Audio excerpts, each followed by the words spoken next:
నేతలు నాలుక మాట పెడుతున్నారు. కేసీఆర్ అప్పుడేం మాట్లాడారు, ఇప్పుడు ఆయన అనుచరులు ఏం చెప్తున్నారు? జగన్ రెడ్డి నోటికి తాళం వేసుకోవడం వెనుక పెద్ద రీజనే ఉందా? జగన్ ఎందుకు నోరు మెదపడం లేదు? తప్పులో కాలేశానని, కేసీఆర్ ను నమ్ముకొని మోసపోయాను అని జగన్ అర్థం చేసుకున్నారా? బనకచెర్ల ప్రాజెక్టును చంద్రబాబు పూర్తి చేసే అవకాశం ఉండడంతో జగన్ ఏమీ చేయలేకపోతున్నారా?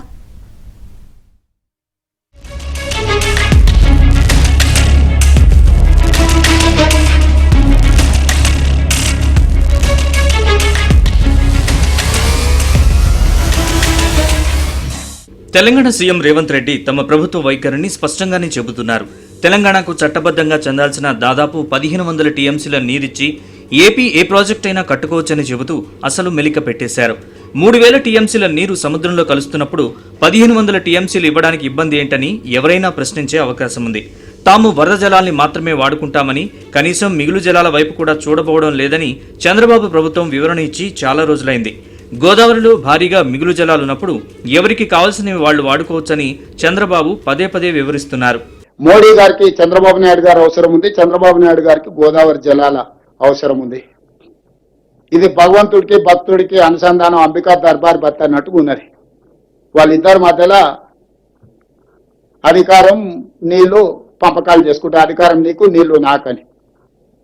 అందుకే ఈరోజు అన్ని వ్యవస్థల దగ్గరికి మేము వెళ్తున్నాము.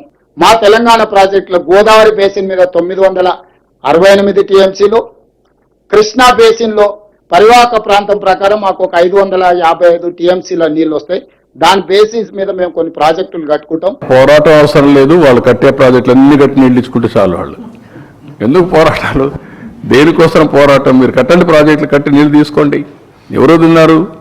గోదావరి నీళ్లున్నాయి, మీరు వాడుకోండి. మోడీ గారికి చంద్రబాబు నాయుడు గారు అవసరం ఉంది, చంద్రబాబు నాయుడు గారికి గోదావరి జలాల అవసరం ఉంది. ఇది భగవంతుడికి భక్తుడికి అనుసంధానం, అంబికా దర్బార్ భర్త అన్నట్టుగా ఉన్నది. వాళ్ళిద్దరి మధ్యలో అధికారం నీళ్లు పంపకాలు చేసుకుంటే, అధికారం నీకు నీళ్లు నాకని. అందుకే ఈరోజు అన్ని వ్యవస్థల దగ్గరికి మేము వెళ్తున్నాము. మా తెలంగాణ ప్రాజెక్టులో గోదావరి బేసిన్ మీద 968 టీఎంసీలు, కృష్ణా బేసిన్ లో పరివాహక ప్రాంతం ప్రకారం మాకు ఒక 555 టీఎంసీల నీళ్లు వస్తాయి. దాని బేసిస్ మీద మేము కొన్ని ప్రాజెక్టులు కట్టుకుంటాం. పోరాటం అవసరం లేదు, వాళ్ళు కట్టే ప్రాజెక్టులు అన్ని కట్టి నీళ్లు ఇచ్చుకుంటే చాలు. వాళ్ళు ఎందుకు పోరాటాలు? దేనికోసం పోరాటం? మీరు కట్టండి, ప్రాజెక్టులు కట్టి నీళ్లు తీసుకోండి. ఎవరు తిన్నారు? గోదావరి నీళ్లున్నాయి, మీరు వాడుకోండి, ఇక్కడ వాడుకుంటారు. కృష్ణాలో ట్రిబ్యునల్ ఉంది, ఆ మాట నేను చెప్పాను. రేపు పోతాం, ఢిల్లీలో కూర్చుంటాం, మాట్లాడుకుంటాం. వాళ్ళు నేను అబ్జెక్ట్ చేస్తే కదా నువ్వు కట్టుకోవద్దని.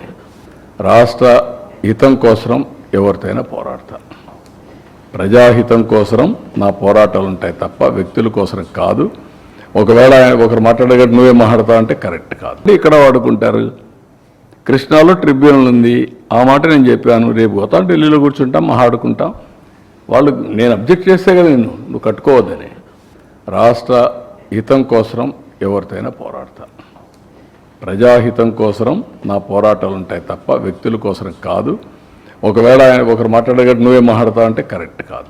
బనకచెర్ల విషయంలో బీఆర్ఎస్ మాట మార్చి డబుల్ గేమ్ ఆడిందని కొందరు ఏపీ నేతలు ఆరోపిస్తున్నారు. గతంలో జరిగిన ఎపెక్స్ కమిటీ మీటింగ్లో అజెండా ఇప్పుడు చర్చనీయాంశమైంది. అప్పుడు జరిగిన మీటింగ్లో అజెండా 1, అజెండా 5 మధ్య ఒక వివాదం ఉంది. 3000 టీఎంసీల వరద జలాలను వినియోగించుకునేందుకు కేసీఆర్ అంగీకరించారని రేవంత్ రెడ్డి ఆరోపించారు. దాని ఆధారంగానే ఆంధ్రప్రదేశ్ ప్రభుత్వం కొత్త ప్రాజెక్టులకు పూనుకుందన్నారు. అయితే రేవంత్ కావాలనే అజెండా నెంబర్ 5ను ప్రస్తావించలేదని, తెలంగాణ అనుమతి లేకుండా గోదావరి నీటిని కృష్ణాకు తరలించకూడదని అజెండా 5లో ఉన్నట్లుగా హరీష్ రావు వాదన. పైగా నదుల అనుసంధానానికి సంబంధించి నిపుణుల కమిటీ ఏర్పాటుపై కూడా తెలంగాణ అభ్యంతరం చెప్పింది. కమిటీని పునర్నియామకం చేయాలని అజెండాలో ఉన్నట్లుగా హరీష్ రావు ప్రస్తావించారు. అయితే 3000 టీఎంసీల వ్యవహారమే ఇప్పుడు చర్చకొస్తోంది.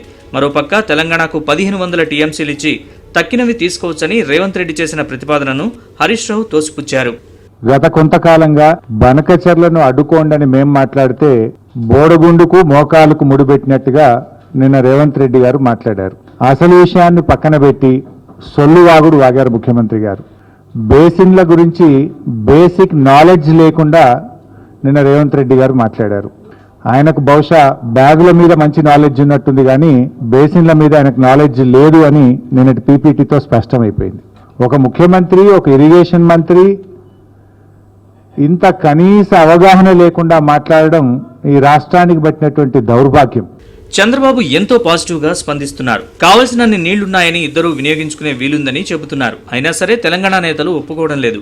వాళ్ల భయాలు వాళ్లకున్నాయి. పైగా బనకచెర్లను అడ్డుకునేందుకు వాళ్లంతా ఒకటిగా పోరాడేందుకు కూడా వెనుకాడడం లేదు. ఒకరినొకరు విమర్శించుకున్న బనకచెర్ల విషయంలో తెలంగాణ రాజకీయ నాయకులంతా ఒకే మాట చెబుతున్నారు. ఏపీలో విపక్షం కాని విపక్షం వైఎస్ఆర్సీపీ మాత్రం బనకచెర్లతో తమకు సంబంధం లేదన్నట్లుగా వివరిస్తోంది. 2019లో అంత హడావుడి చేసిన తర్వాత జగన్ రెడ్డి ఎందుకు మౌనం వహించారో ఇప్పటి వరకు వివరణ ఇవ్వలేదు.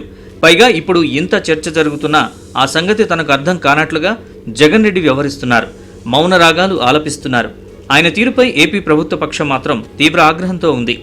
కేసీఆర్ గారు మరి ముఖ్యమంత్రులుగా జగన్మోహన్ రెడ్డి గారు ఇద్దరు ముఖ్యమంత్రులు కూర్చుని గోదావరి ఎగువ నుంచే రోజుకి 4 టీఎంసీలు చొప్పున 100-120 రోజులు 400-450 టీఎంసీలు శ్రీశైలంకి నాగార్జున సాగర్కి తీసుకురావడానికి ఆ రోజు ఇద్దరు ముఖ్యమంత్రులు నిర్ణయం తీసుకుంటే మరి ఈరోజు దానికి విరుద్ధంగా మరి ఆ యొక్క పార్టీ నాయకులు మాట్లాడుతూ ఉంటే మరి ఆనాటి ఒప్పందంలో కానీ ఆ రోజు నిర్ణయంలో తీసుకోవడంలో కానీ భాగస్వాములైనటువంటి ఆనాటి మన రాష్ట్ర ముఖ్యమంత్రి ఈ రోజు కూడా పెదవి ఇప్పకపోవడం. ఎందుకంటే నేను రాయలసీమ బిడ్డ అని చెప్తూ ఉంటాడు.